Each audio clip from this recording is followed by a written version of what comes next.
What's going on, guys? Welcome to today's video. What we've got today, we have deadlifts today. We have lots of doubles, so I've got 6 doubles with 272.5 kilos or 600 pounds, which I'm very, very excited about. Going to be trying out a new cue. Going to be kind of starting my cues from top to bottom instead of bottom to top. And I've got a cue that's going to hopefully help me find my hand position, as one thing I'm struggling with, the closer stance, is my hand position I feel is a little bit kind of infrequent, and on my 327.5 kilo deadlift, my hands were just a little bit close in, and by doing so my hands dragged up my thighs a lot, which created more friction, which I luckily got away with as I managed to muscle it through. However, it's a stupid mistake, and it's not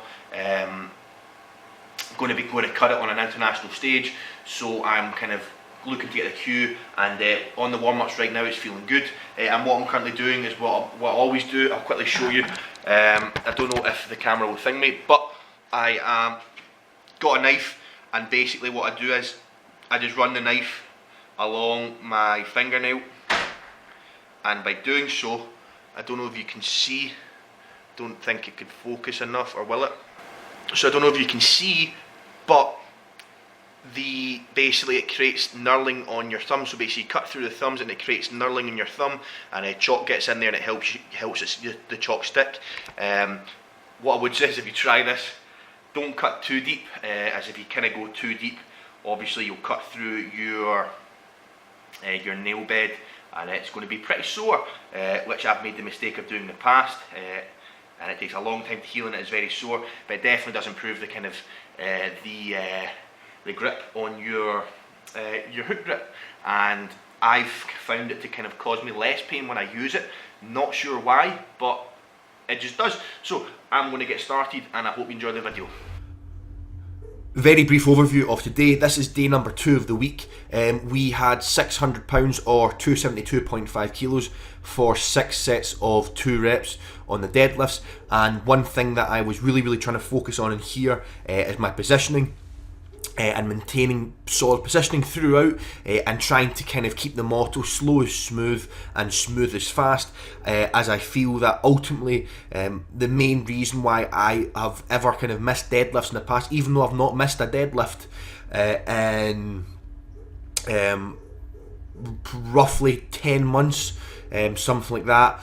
The reason that I make deadlifts hard and need to be is because of positioning. Then after that I had 6 sets of 4 reps with 153 kilos or 337 pounds on bench press. Now quickly, what I would like to say is that I'm looking to fill out my coaching. I've got 4 spaces that I would like to fill out.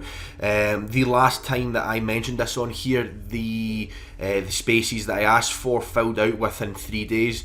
So if you are interested, please drop me an email as soon as possible. I've got 4 spaces that I would like to fill out, so if possible, please give me an email. The email is in the description down below, and I look forward to potentially working with you. Now anyway, back to this.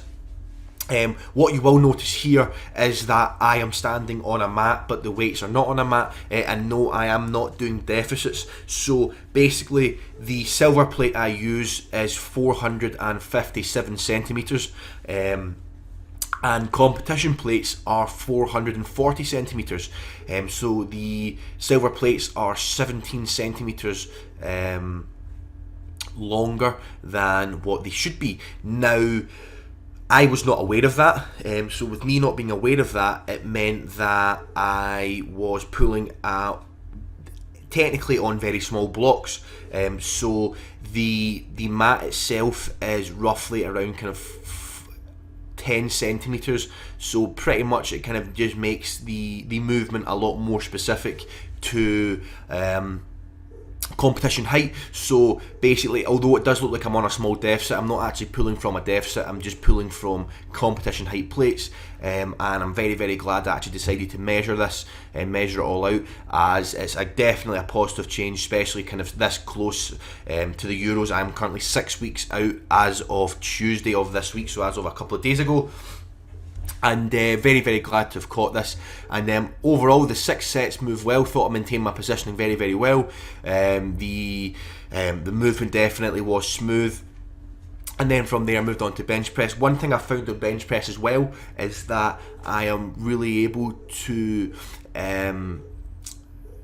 make some positioning mistakes and still get away with it. So before, on bench press, I would say kind of leading up to the British, which was in November, pretty much every single rep needed to be executed absolutely spot on, and if I didn't, if I lost positioning at all, I would either completely miss the rep or I would screw up the set. Now yes, obviously you're always striving for the most efficient execution of the movement as possible, so i.e. The most efficient position your forearm should be in, having your bar path, things of that nature. Obviously the bar path isn't straight on a bench press, unlike you're kind of aiming for in a squat or a deadlift. However, now I've found that there are some times where I have made a little kind of mistakes in my positioning, and I'm able to kind of get through them and not let them ruin the set, just like I would on deadlifts or squats.